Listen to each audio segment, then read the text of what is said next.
Biniro ni It's Showtime host Vice ganda si Kapuso star Alden Richards sa kinaaliwang paraan ng hosting nito sa naganap na Miss Universe Philippines 2024 Coronation Night nitong Miyerkules ng gabi.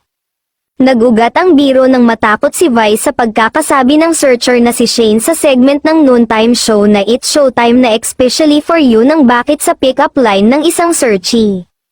Napansin naman ni Kim na natatawa ang ex-boyfriend nitong si Mokmok, parang siga raw kasi ang ex-jowa niya.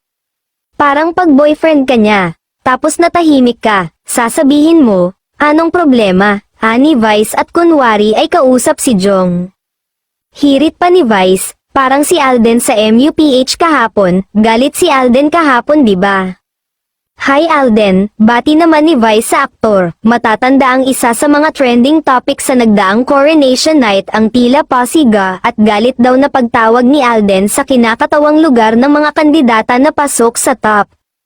As expected, trending ang pangalan ni Alden sa iba pang social media platforms habang nagaganap ang pag-host niya ng Miss Universe.